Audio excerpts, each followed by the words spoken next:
Antari i kryesisë së listës serbe Igor Simić tha se me zbatimin e paralajmëruar të ligjit për të huajt Prishtina po përpiqet të fshijë gati 10.000 serb nga territori i Kosovës dhe të paralizojë jetën e serbëve duke bllokuar funksionimin e institucioneve shëndetësore, universiteteve dhe institucioneve të tjera arsimore. Simić tha se përfaqësuesit e listës serbe i kanë informuar të gjithë përfaqësuesit ndërkombëtar për këtë në muajt e mëparshëm dhe se zbatimi i atij ligji do të thotë spastrim etnik të serbëve. Siç tha ai, beson se analimi i vizitës së Marta Kos dërgon një mesazh të qartë se Bashkia Evropiane nuk do të shohë me sy të mirë atë që po përgatit Prishtina.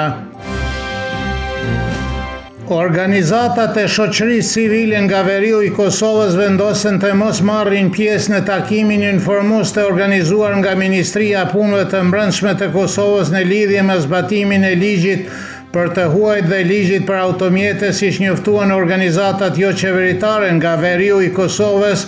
Ftesa që mbriti 3 ditë para zbatimit të ligjit nuk është një ftesë për dialog, por një përpjekje për të legjitimuar vendimet që ishin marrë tashmë. Në njoftim ata u bëjnë thirrje institucioneve që së pari të shtyjnë zbatimin dhe më pas të krijojnë një proces konsultiv, real, transparent dhe gjithëpërfshirës për komunitetin lokal. Koordinatori i Konventës Kombëtare për kapitullin 35 Dragi Shamia që tha për radio televizionin e Serbisë se zbatimi i ligjit për të huajt dhe automjetet mezi përmendet në debatin politik në Kosovë. Ai thotë se me 16 mars nuk pret që askush të dëbohet nga shtëpia e tij ose deportohet dhe theksoi se pasojë më e zakonshme mund të jetë një gjë për ata që nuk i përmbushin detyrimet e tyre administrative. Duke folur për zbatimin e ligjit në praktikë, ai deklaroi se në shumicën e situatave vendimi do të varet nga vlerësimi i oficerëve të policisë. Ish diplomati Avnia Arifi vlerësoi se politika jashtme e Kosovës është e vdekur pasi komisionjera europiane për zgjerim Marta Kos anuloi vizitën e saj të planifikuar për këtë javë. Ai gjithashtu arriti në përfundim se vitin 2025 është vit i humbur për Kosovën dhe se raportuesi i Parlamentit Evropian për Kosovën Riho Teras bëri të njëjtën deklaratë në draft raportin e tij mbi progresin e Kosovës në integrimin evropian. Kos vendosi të anuloj vizitën e saj të planifikuar në Kosovë, e cila është planifikuar përmes të kësaj jave për shkak të zhvillimeve të fundit politike. Edward Joseph, bashkëpunëtori i lartë në Institutin John Hopkins për politikë të jashtme, theksoi se Kosova nuk është në një situatë ku për shkak të rezultateve të ngushta të zgjedhjeve është vështirë të formohet një qeveri, por se për shkak të kokëforësisë së udhëheqjes po përballet me një krizë të re politike, e cila vlerëson ai do të përkeqësojë më tej marrëdhëniet me Washingtonin dhe Bashkimin Evropian. Joseph shprehu shpresën se gjykata kushtetuese do të vendos të mos shpërndaj kuvendin e Kosovës, por se situata në Kosovë sigurisht nuk është e mirë. Siç vlerësoi ai për Kosova Online, zgjedhjet e reja nuk janë në interes të askujt.